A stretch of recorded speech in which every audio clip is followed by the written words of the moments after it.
পরিবর্তনের বার্তা নিয়ে ২০১৪ সালে যে বিজেপি দিল্লির ক্ষমতায় এসেছিল, একযুগে তাদের রাজনৈতিক বিস্তার হয়েছে বহুদূর।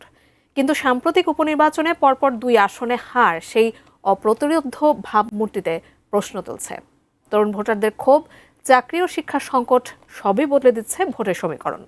তাহলে বিজেপির সামনে কি সত্যিই নতুন চ্যালেঞ্জ তৈরি হচ্ছে? আরও জানাচ্ছেন সাদিয়া সিদ্দিকা।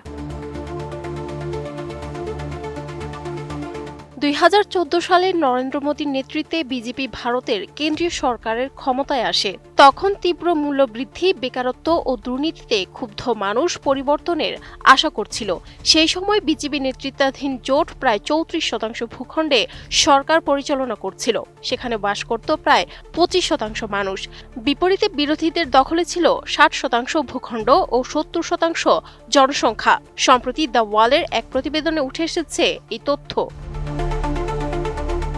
কিন্তু ১২ বছরের রাজনীতির এই ছবিটা অনেকটাই বদলেছে। বিজেপির রাজনৈতিক বিস্তারও বেড়েছে। ২৮ রাজ্য ও ৩ কেন্দ্রশাসিত অঞ্চলের মোট ৪,১২৩টি বিধানসভা আসনের তুলনায় ৩টি উপনির্বাচনের ফল জাতীয় রাজনীতির সামগ্রিক শক্তির ভারসাম্য বদলে দেয় না। তবে ফলগুলো রাজনৈতিকভাবে তাৎপর্যপূর্ণ বার্তা দিচ্ছে। বাকিপুরে বিজেপির দীর্ঘদিনের দখল ভেঙে জয় পেয়েছেন জনসুরাজ পার্টির প্রশান্ত কিশোর। প্রায় ৩ দশক পর এই আসনে বিজেপি পরাজিত হয়েছে।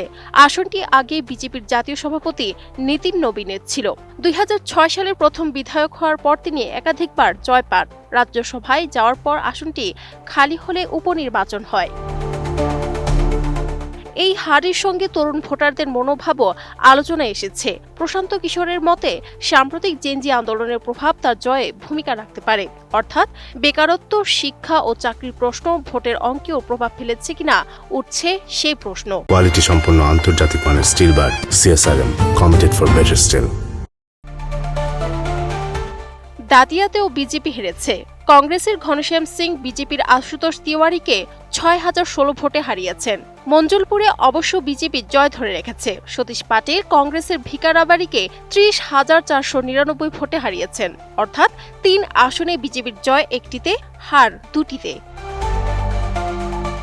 এই ফলের সঙ্গে তরুণদের ক্ষোভের প্রশ্নও জড়াচ্ছে। ২০২৩ সালের সংসদ কাণ্ডে সাগর শর্মা, নীলম বার্মা, ডি মনোরঞ্জন ও অমর সিংদের মতো তরুণদের প্রতিবাদে বেকারত্ব ও অসন্তোষের বিষয় সামনে এসেছিল। সামাজিক মাধ্যমে তাদের পরিচয় হলেও যোগসূত্র ছিল চাকরির হতাশা।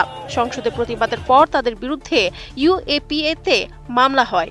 তাদের মুখে শোনা যায় ভারত মাতা কি জয় স্লোগানও। এদিকে বিজেপির অন্তরেও নেতৃত্বে নিয়ে প্রশ্নের ইঙ্গিত দেখা যাচ্ছে। নীতিন নবীনের নাম জাতীয় সভাপতি হিসেবে চূড়ান্ত করতেও দীর্ঘ আলোচনা হয়েছে।